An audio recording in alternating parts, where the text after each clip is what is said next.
Well, good morning, everyone. Thank you for joining us this morning, and thank you for having me to your Housing Happenings discussion. I've been working with Leading Age for a little while, been at several conferences and trying to communicate some of our approaches to purposeful communication and de-escalation. And so I'm happy to have you here.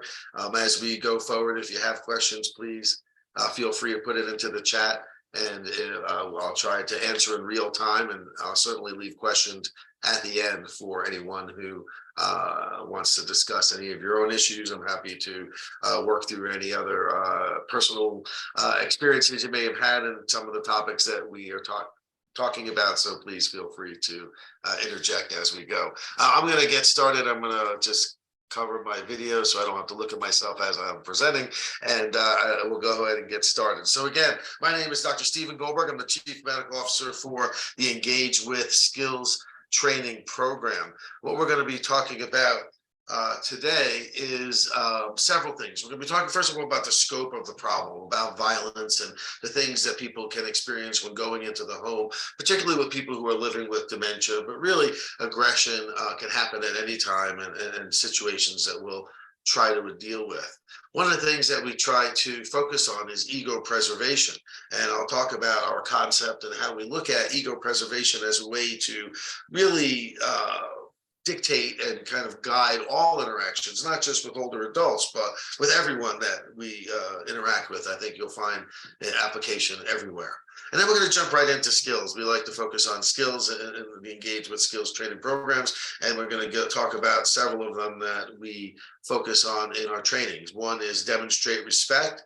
And we're going to talk about communication. We're going to talk about communication with purpose, though, not just, kind of the natural communication that occurs. And we're going to focus on two types: verbal communication as well as nonverbal communication. And we're going to talk about how to use distraction in certain situations to help move things along and not get caught up in certain things that can get kind of what I call a rabbit hole, kind of draw people into it. And sometimes we can bring people out with distraction. And then we'll end with talking about de-escalation itself. What happens when you come across someone and despite your best attempts to be respectful and communicate purposefully and use distraction, there's still some sort of escalation or agitation. And we'll talk about some of the ways and some of the things that we do to approach that. Then, as I said, will be time at the end for questions and answers, but certainly during the discussion, if you have any, please put it in the chat room and I'll be happy to try to address it if I could properly handle all of the tools that we have here. All right, so let's jump in. Let's talk about the scope of the problem, because first of all, let's be clear. Older adults are typically more the victim of violence than the perpetrators of violence, but there are some important statistics that we could be aware of. And one of them is about 20% of home-based dementia caregivers experience violence or aggression from the older adult themselves. And oftentimes this could actually be the result of placement into a higher level of care or into long-term care. Now, you may not be providers of care, but certainly you're entering the home of people who are living with dementia, as well as several other mental health conditions. And oftentimes there could be behaviors and things that can disrupt your day, essentially, and cause some difficulty, despite your attempts to try to be helpful and try to be involved in whatever issues they have in front of them.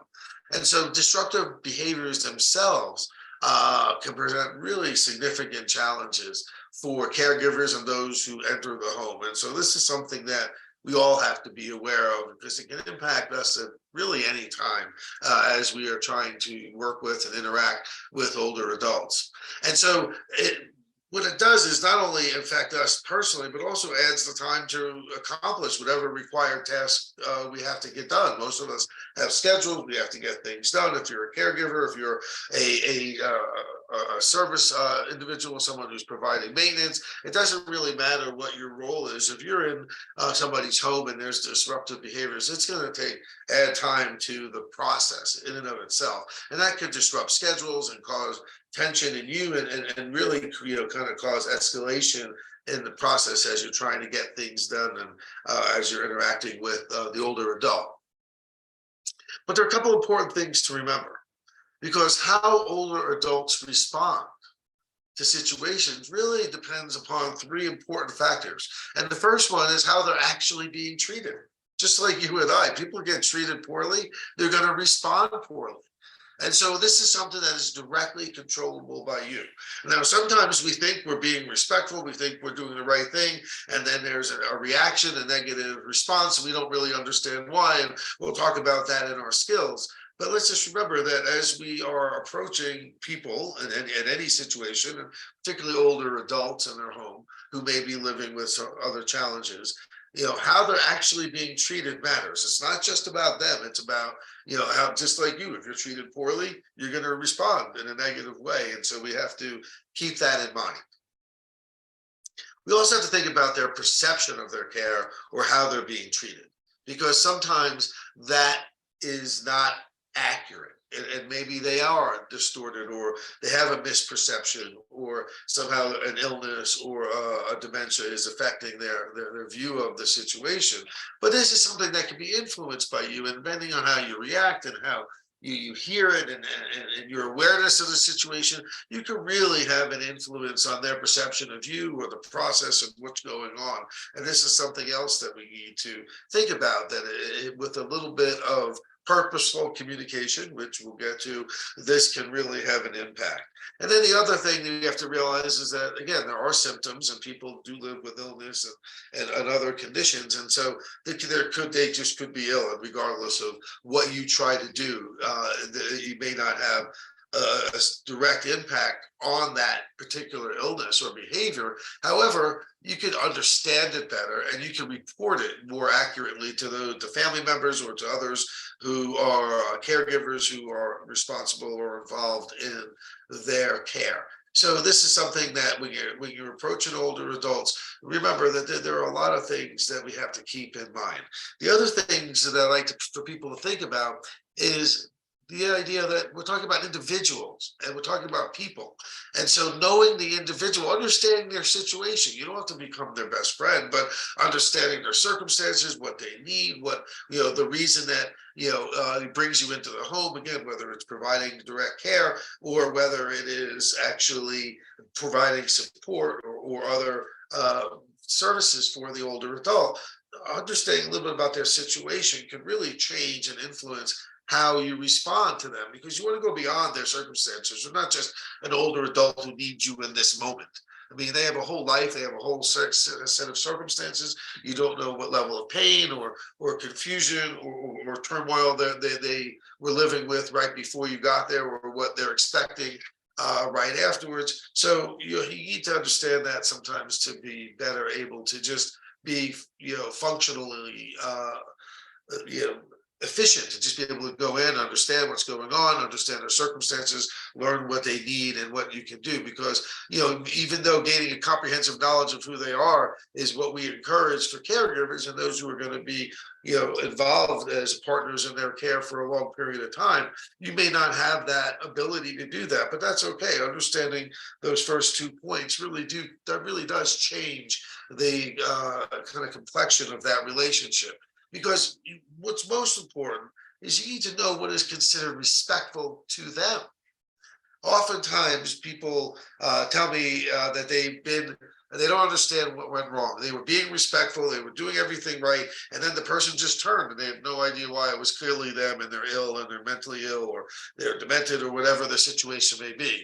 But oftentimes when you look at it, yes, they may be living with an illness, they may be struggling in other ways. But oftentimes in any interaction, just like when people are disrespectful to us, we respond in a certain way. And so just because you think you are respectful and you may be trying to be respectful, that doesn't mean that it was respectful to them. Again, we'll be talking about our first skill, demonstrating respect, shortly. And I think that'll give a little more context in terms of how you have to be proactive in understanding what is respectful to the people you're dealing with. Because just because you think it's respectful doesn't mean that they do. And if you're offended, you're going to react in a negative way, as do older adults and anyone else that we interact with. And so basically, we want to find ways to engage in an effective way.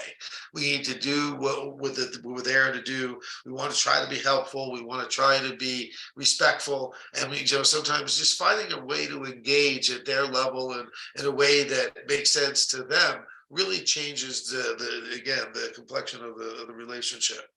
And so when we talk about finding ways to engage, one of the core issues that we teach and that we really focus on, and I think is really important for everyone to understand, is ego preservation. Now, Doris Lessing is a Nobel laureate prize winner, and she wrote this quite a while ago, and I think it really inspired me actually to develop the training and really kind of think of it from this perspective. And we'll read it together, and I'll go over it a couple of times. It is terrible to destroy a person's picture of themselves in the interests of truth or some other abstraction. Let's think about what she's trying to say there. It's terrible to destroy a person's picture of themselves. Think about ego. Now, we always, oftentimes in today's vernacular, we use the term, and it's considered negative. And when we say ego preservation, we're not talking about an egomaniac or somebody who is narcissistic. We're talking about the fact that we all have an ego. We all have a view of ourselves that we like to preserve. We like to see ourselves in a certain way. And just because something is true doesn't mean we want to hear it. And I would ask you listening now is to consider the last time somebody told you something about yourself that you didn't want to hear. Somebody you knew, somebody you trusted, who told you something about yourself that you didn't want to hear. How well did you take it? Probably not that well. I know I don't, and most people don't want to hear that if we're not ready to do that. And so essentially, that's what ego preservation is all about. It's about recognizing that you don't have to hold a mirror up to somebody and say, you're old, you need help, you're cognitively impaired. You don't have to remind them of that, because people, no matter where they are in life, approaching, the midlife or well past it, I'm 55. And, I like to still think of myself in my 30s and 40s. And so somebody reminds me that I'm in my 50s, I get a little sting. I don't like it. It's the truth, but I don't want to remind myself of it. And so, we got to think about ego preservation. How can you preserve the ego of the person you're dealing with? And in order to do that, you have to know what matters to them, how they see the world, how they view themselves, not how you view them. The idea of helping somebody up who didn't ask for help. Or talking loudly to an older adult just because you assume they can't hear when they can hear perfectly well. Maybe they can't see well, doesn't mean they can't hear well. So these kinds of things are things we have to be aware of. So when we think about ego preservation, we start trying now applying it to the skills that we're going to be talking about today. We'll start with our first one and talking about demonstrating respect. Now, how do we demonstrate respect? How do we do this in an active way? Well, we have to first think about, how does someone wish to be addressed? We may think it's respectful to call everyone by their last name, Mr. or Mrs. or however we do that, but maybe they prefer to be called by the first name. Maybe we try to talk to people and try to make them put them at ease, and we call them by their first name because we've heard them be addressed a certain way, but they don't want to be called that by you. And so sometimes it's just a simple, what would you like me to call you? How do you like to be addressed? That those types of questions show someone that it matters. We talk about dressing appropriately for work. If you're entering somebody's home, if you're supporting them in whatever role you have, whether you have a uniform or some other, or you rather to wear street clothes, being respectful. Remember, especially when you're dealing with older adults, think about the time that they grew up. Think about if somebody is currently 72, okay, that means they were born in 1950. And that means in the 60s is when they were teenagers, and in the early 70s. And how did people dress? I mean, probably a lot more formally than we do now. And so the idea that what might be appropriate to you or for your boss or for your work may, kind of put somebody off who says, you're coming into my home and you're wearing sweatpants, or whatever what it may be. So think about the concept and think about how you present yourself, because that in and of itself is a demonstration of respect. We also want to think about language. And we want to use appropriate language as we are talking to people and we are in their home. And sometimes we may be on the phone, we may be talking to others, thinking that we're not being heard. But you do want to avoid profanity, but also avoid the use of slang or medical terminology. And if you're throwing some stuff around, some acronyms or some terms that you're very familiar with, to somebody who is cognitively impaired or someone who doesn't understand what the language that you speak in terms of our own personal worlds, we just assume everyone knows that. It can be very not only off-putting, but it can be scary and kind of make people a little concerned about what you're talking about.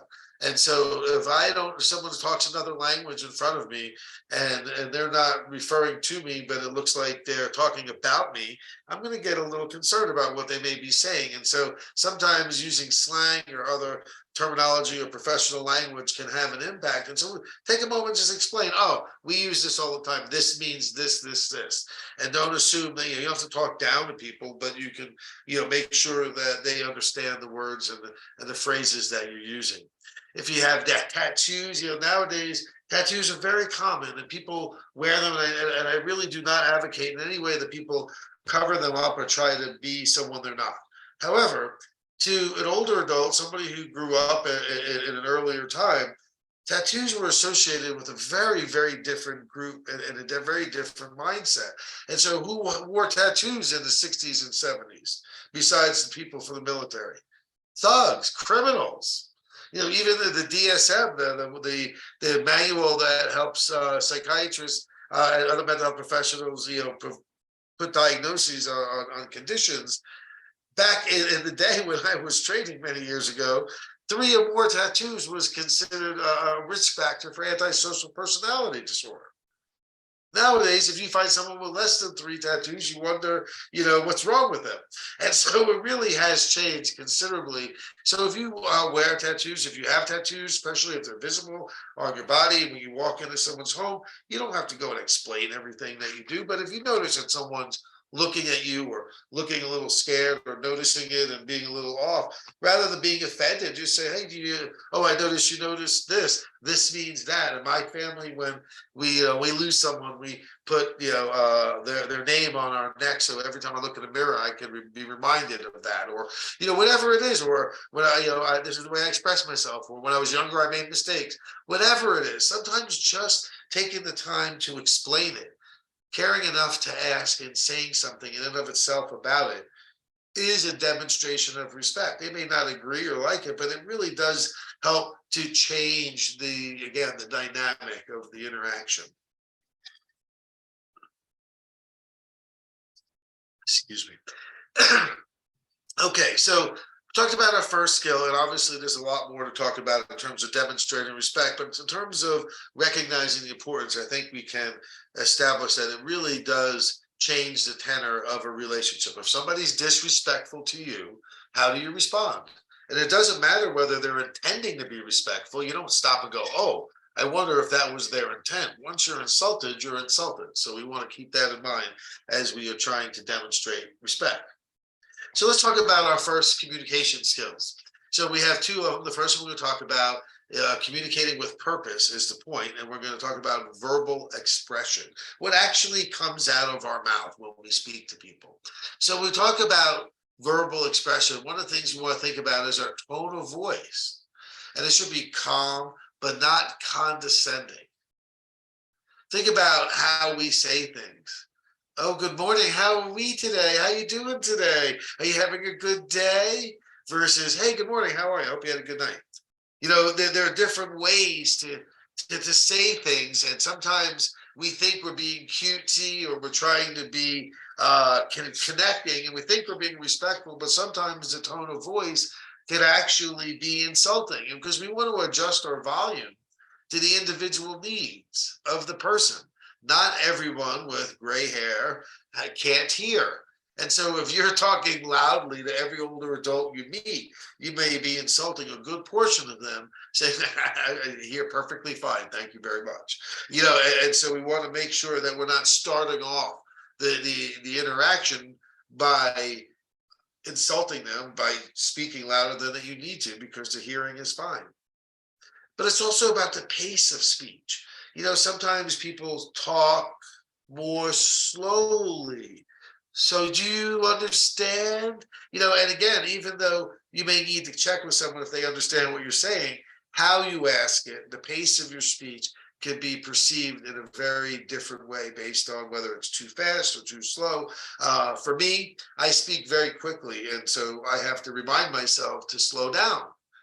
But other times I need to recognize that if I spoke too slow, that in and of itself could be perceived as insulting.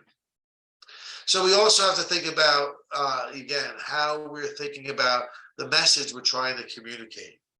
Are we really trying to get a point across? Then we want to make sure we stay focused on that message, particularly when we're dealing with people who are cognitively impaired or living with symptoms of a mental illness. We want to make sure that whatever message we're trying to communicate, we are focused on it and not getting distracted and not getting pulled into whatever distractions that may be affecting them. And we also want to explain what people should expect. That this is something that seems so simple, but often doesn't happen. If you're going to make a lot of noise, tell them this is going to be really loud. Okay, or if it's going to make a mess, if it's going to take time, if it's something that isn't going to be completed in a day, if it's something that they need to do something first before something happens. These are the kinds of things that sometimes we assume that people understand, but may not. The other thing about communicating with purpose, when you're talking to somebody, sometimes we say things with our head turned the other way, or as we're moving, as we're doing something. So recognize, particularly for people who may have hearing issues or sight issues, sometimes just being able to face the person and watching them speak and watching their lips as they're talking and their facial expressions can be a very important cues to help them understand what's being said.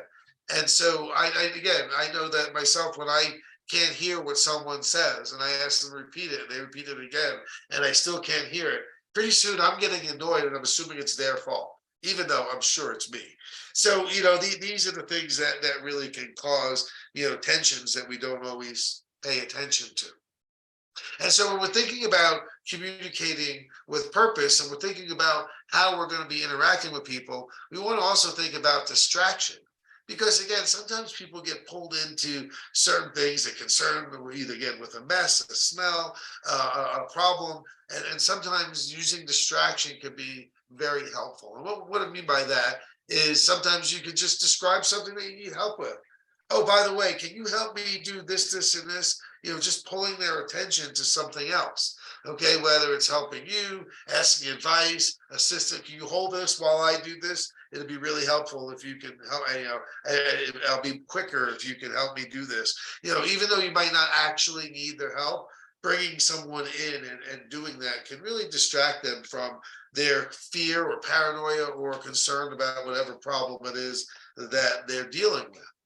Sometimes music can be helpful for individuals. Or again, so suggesting something they do, why don't you go turn on TV and watch it? I'll let you know when I'm done. Or again, depending on the level of independence, why don't you go for a walk? I'll get this done. And when you get back, you won't even have to worry about it. There are different things that can happen so that people don't have to stay focused on whatever task is going on. And sometimes, although we want to be careful, we don't want to always be condescending by saying, oh, you want something to eat? But sometimes, someone can be dehydrated, particularly older adults, and they may, it could slow them down, make them confused. But it's also a nice social cue, and it's a way oftentimes for people to connect and to feel like that you're not just rushing along or just doing something. Again, we don't always have time. Sometimes we have other tasks, but being able to do that once if you're going to be returning to someone's home and visiting often, being able to do it once really changes the dynamic of a relationship. Think about, people that you've had a lunch with versus someone that you just have a conversation with. It really does change the dynamic and kind of the level of the relationship. So these are all things that help. And so when you're thinking about distraction, sometimes there's other things that can happen, particularly in the moment. If someone's living with a particularly significant cognitive disorder. Now, again, because we don't want to insult people accidentally, sometimes this can be insulting if you try to use vocalizations or using expressions or kind of trying to distract them, and they're fully cognitively impaired and they have a legitimate reason for being angry or focused on whatever it is, that can be insulting that you're trying to distract them. So again, you don't want to use this, for everybody, but oftentimes, particularly people who are more impaired, this can be helpful. So something like, oh, isn't she cute? You want to see a picture, as you're looking at your phone as a way to get someone, kind of distracted from whatever it is that they were, becoming more intense about. Something like, wow, I've never seen something like this before, as you are looking at maybe a piece of art or something that they have in their home, or that smells like the kitchen. Something in the kitchen is driving me crazy. Let's go see what it is. Or, again, or being able to talk about, oh, this reminds me of this food and this person used to make for me, or especially if the person is interested in cooking or is focused on food, these types of things can be very helpful to get them distracted from whatever it is that has been getting them upset or that they can't seem to allow you to help them with or get away, essentially get out of their own way. Again, I don't mean that disrespectful, but sometimes the symptoms or their lack of awareness can actually get in the way. And so these types of distractions can help you. Because remember, the goal here isn't to impose your will upon them. It's to engage their cooperation. And so you really want to do this, as these types of skills aren't things that are difficult. And for some of you, it may be obvious, but oftentimes even the obvious, we just don't think about it. We don't emphasize it, and we aren't purposeful about it. So we need to think about it and make sure that we aren't just accidentally interacting with people and causing this negative reaction that we didn't even think we were responsible for. But let's think about this. Let's think about anger for a moment, and we're not going to talk about just older adults. We're going to talk about anybody. And when you think about anger or aggression and what makes somebody be aggressive, there are a lot of things that can do that. And we don't want to just assume that, oh, they're just old and they're crazy and that's why they're being aggressive. Because there's sometimes there could be psychological precipitants of aggression. I agree, obviously. They could be living with a mental illness. They could have delusions or hallucinations.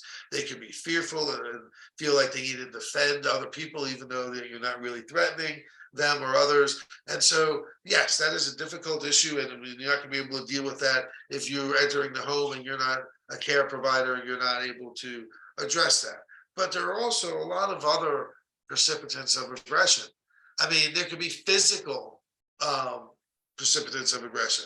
I mean, they could be drug induced. They could be high. I mean, it's just because people are older. Let's not forget that most of the people who are in their 60s and 70s were teenagers and young adults in the late 60s, early 70s. Sex, drugs, and rock and roll. They're not going to just give up all of these behaviors just because they turned 60 years old. And so they could have medical conditions that can cause them a disruption in behavior, but they could be high, they could be drunk, they could be going to withdrawal. So there are physical things that could be going on that you need to be aware of. But there's also interactional precipitants of aggression. I mean, sometimes it's just a normal interaction gone bad. And there are people who spent their lives being a little more aggressive, or maybe they feel a little threatened and intimidated and they get aggressive to try to defend themselves. But sometimes this is just a pattern that they're used to. Maybe they were a bully their whole lives. Okay. And that was the way they got people to leave them alone. And maybe they're trying or to get things done. And maybe that's what they're trying to do now. So, just because they're old doesn't mean that they're mentally ill or cognitively impaired. And sometimes it's a normal interaction, and things do happen, and we got to be aware of our own role in these things. The situation can certainly sometimes be a precipitant of aggression. I mean, if you're placed in a stressful environment or be placed in a stressful situation, that could put you on defense. Think about if you were in a strange place and with a lot of people that you didn't recognize, and it was people seemed to be upset or intense. I mean, think about what that would do for you, and put how defensive you would be, and put you in that situation.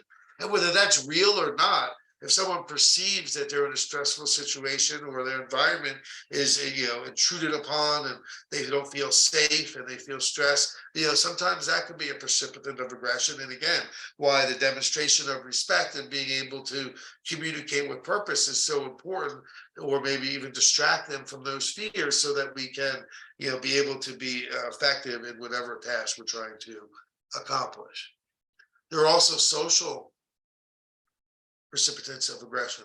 I mean, let's not ignore the obvious that we see on the news on a regular basis. There are racial tensions, there's financial stresses, there's a lot of things that are happening in the world that affect people. And sometimes when people are under stress, they react. Sometimes when people are fearful or are concerned about race or racist, they're going to react. And so, these are things that we need to be aware of, as well as cultural issues. And so sometimes it's just a way that people act. Sometimes it's long-standing differences between groups.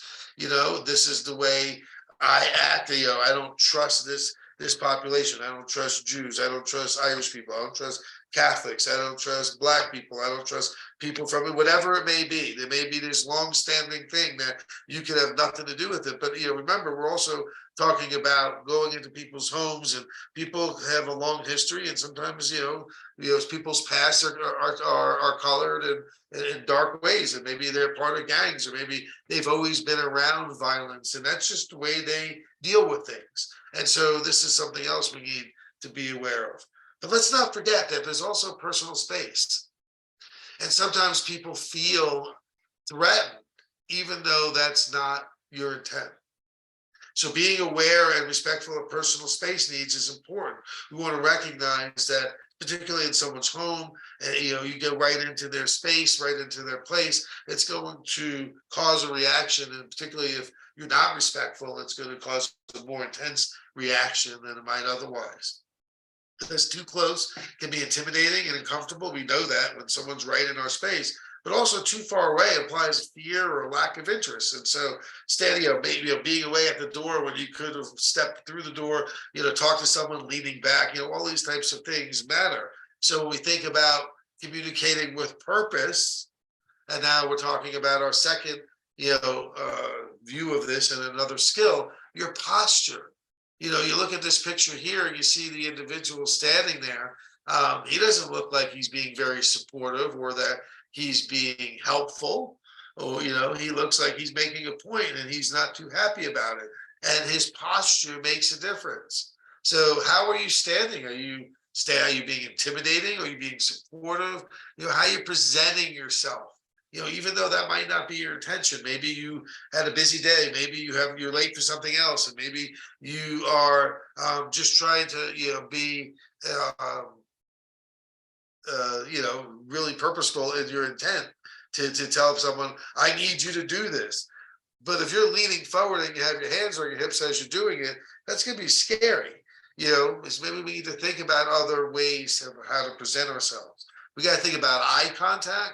Because we got to pay attention to their eye contact. Are they looking away? Are they afraid to make eye contact? And we keep making them feel uncomfortable. But sometimes your eyes can be also helpful for distraction. If we look away and look at something, maybe they turn and look that way as well, as a way to change the subject or get something else going. But remember that with paranoid people, whether they're older or not, having eye contact is important, but staring at someone who is paranoid is what it feels like. And so you need to think about breaking eye contact and how you do that. We also want to think about our facial expressions. and how we present ourselves. Furrowing your brow, and this idea of everybody knows that the difference between a smile and a smirk, right? But again, sometimes we think we're presenting ourselves, and oh yeah, I'm smiling. Oh, isn't that cute? But clearly, you're smirking or raising your eyebrows or presenting a tone that you don't think that they recognize. But I got to tell you, oftentimes people know exactly what you're doing, and so we want to be careful about that. We want to be purposeful about how we speak, but also how we look when we're speaking, so that we're not communicating a mixed message and saying something nice but looking like we're annoyed. These types of things can be perceived by people at all ages. Our hand positioning matters as well. Particularly for paranoid people. And so when you're talking to someone, you want to be aware that, keeping your hands down in front of you, not in your pockets or behind you, because it looks like you're doing something. If you're wringing your hands or moving your hands and fidgeting, that could also put someone on high alert that maybe you're nervous about something that you're about to do. We also want to think about, sometimes make sure our hands are open and not fisted, even if it's not purposeful. We want to make sure that we're not communicating a message that we don't want to communicate. So now we've gone through several skills already, and there are oftentimes, despite our best efforts, or maybe we walk into a situation where somebody's already upset and already in an intense place, and so we need to think about de-escalation as our final skill, and as we try to put it all together and think about some of the skills we learned today about how we have to demonstrate respect and how we're going to be communicating with purpose and maybe using distraction. All of these things need to come together when we think about de-escalation. When we think about de-escalation, we have to stop and say, well, what de-escalates? What are some of the tools that I have that I could use if this happens? Now, I just want to take a moment and recognize that most older adults are not aggressive, and just like most people are, and vast majority of older adults don't ever require de-escalation. So again, we're just focusing on that subset of people that you may interact with. That again, all it takes is one bad interaction to ruin your day. But so we want to have the skill in our pockets, but we don't want to misinterpret this to mean that we have to use this with most older adults, because it's clearly not the case. But let's think about what de-escalates. And then again, it's the same thing that de-escalates us, that helps us feel better when we're at that edge and already upset. The irritant sometimes can be the case. Is it a sound? Is it a circumstance? Is it a person? Sometimes just removing what is, causing the the escalation or the irritation can be in and of itself very effective. We want to think about our voice, okay, in terms of our tone of voice. Sometimes it's natural when someone gets loud and threatening that we go, what do you mean I did this? I didn't do this. And you start doing the same thing back. But you can respond with a more soft, calming voice, because it's harder to be angry at someone who's not yelling back at you. And so oftentimes I'll even speak softer while someone's upset, because they get quiet so they can hear what I say, so they know if they're going to be more angry. They want to pay attention.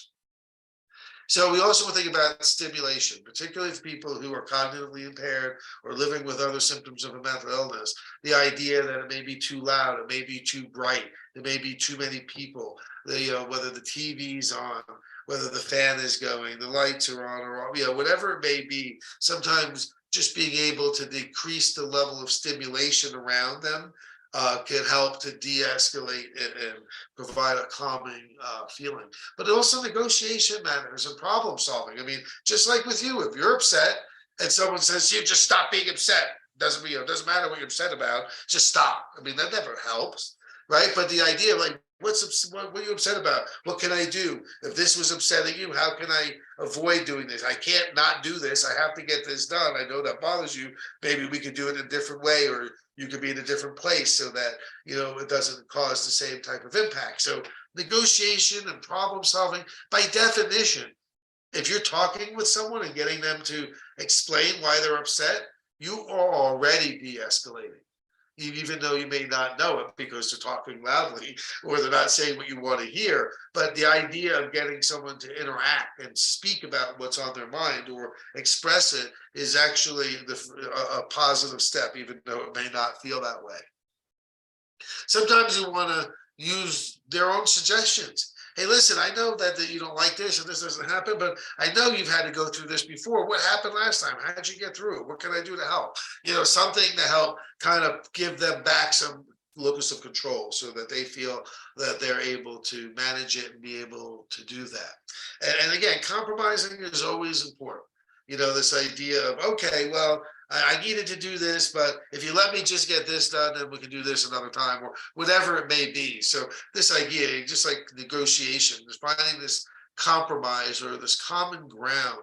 And the attempt itself is not only demonstrating respect, and if your tone and you're communicating purposefully and you're not condescending and you're not insulting, inadvertently, the likelihood of finding a compromise is much higher. It's much higher. Okay, and then I'm going to finish up with this last bullet, and then we'll certainly on de-escalation, and then we're going to wrap it up real quick and give you time for questions. But let's talk about empathy, okay? Because empathy is something that is very helpful, but oftentimes we get it confused with sympathy. Okay, so I'm going to tell you a quick little story, and just bear with me for a moment, and I'll try to illustrate this feeling of what it is to be empathetic versus sympathetic, because no one wants sympathy or pity, right? Most of us don't like that, but empathy is much different. Okay, here it is. Here's the story. So a bear and a moose are walking through the woods. All right, they're walking through the woods, and suddenly the bear falls into a hole and is in this dark, damp cave. And looks around, he's alone, he's scared, and he's shivering, and he's afraid, and he can't get out. And the moose walks by and goes, oh, it looks cold and dark in there, and keeps walking. That's sympathy. Okay. Oh, I notice you're suffering. Doesn't affect me at all. I'm going to keep going. Now, same situation. Bear and the moose are walking through the woods. Bear falls in the hole, is cold, is scared, can't get out. Moose walks by, sees what's happening, gets down, crawls into the hole, sits next to the bear, and looks around with the bear and says, yeah, it's scary in here. That's empathy. That means you're actually putting yourself in the position with them and feeling what they're feeling, even though it may be uncomfortable. And just that acknowledgement is going to help the bear feel better, even though he's still in the hole and doesn't have a way out. Now someone's with him and feeling it with them and sharing that experience. That's empathy. And we want to think about that difference. We don't want to just observe their pain and walk on, but the idea of being able to feel it, experience it, even though it's more painful for us, it's certainly more helpful for them. So that's how I talk about empathy and sympathy. All right, so let's wrap it up and go through. We're going to do these last few slides pretty rapidly, but it's really just to make a point. But we're going to start with this idea of when you're talking about de-escalation, you really want to identify coworkers and family members who have good negotiation skills, because you don't always have to be the person who does it. Because you got to look at yourself and you got to think about what you tend to do. What are your triggers? What are your personal issues or your beliefs? And this idea that there are differences that may rub you wrong. And so when you're thinking about de-escalation, yes, all those things matter about them, but you also have to look at yourself and think about what you tend to do. Because before you react, I want you to have several considerations. Is the behavior understandable reaction to the experience? Did you do something or say something?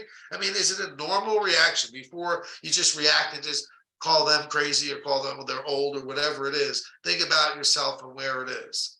We also want to think about is the environment or the situation, contributing to the behavior. Take that moment and think before you just react, because you can be much more helpful in those situations. What other factors need to be considered? Because you got to think about it. Sometimes we want to be helpful, but we got to think about our own fitness for intervention.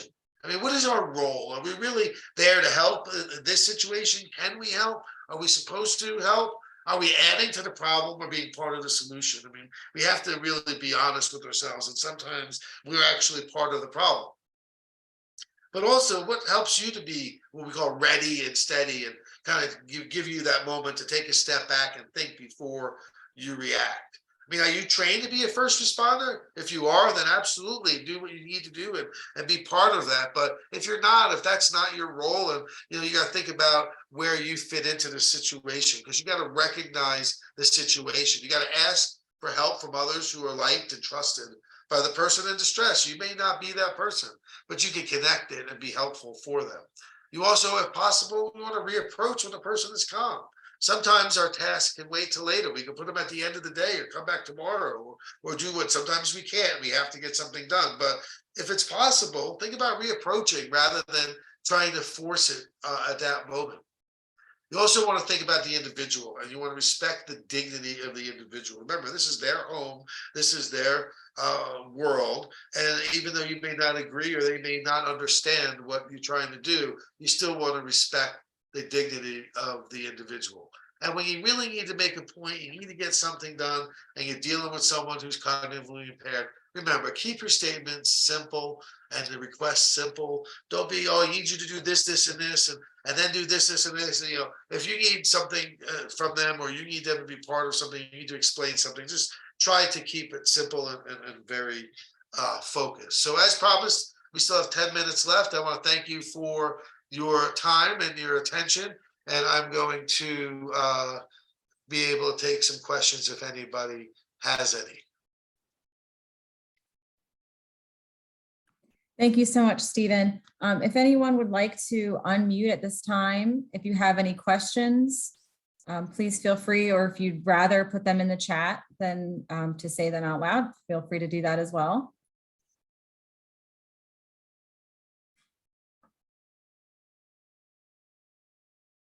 And I can kick things off here, Stephen. I was wondering, as you talked about ego preservation, curious, what's your recommendation for moving forward if someone has potentially damaged an ego of the person they're caring for?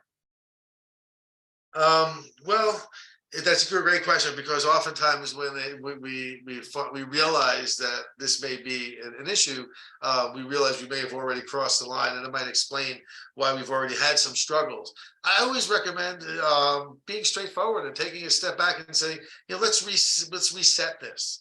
Let me take responsibility for it, however, whatever words and however you typically approach people. But let's start by saying, it was me, my bad. Okay, I did something and I didn't realize, and I'm willing to take that step to make it better. And that in and of itself, again, is not only respectful, but oftentimes people will respond to that in a positive way. And even if they don't, your persistence is also important. Because again, think about the last time someone insulted you or said something to you that you didn't like. Sometimes an apology is enough, but sometimes they need to prove it. You didn't really mean it. Prove it to me over time. And so sometimes that's what we have to do as well. Right. Thank you for that.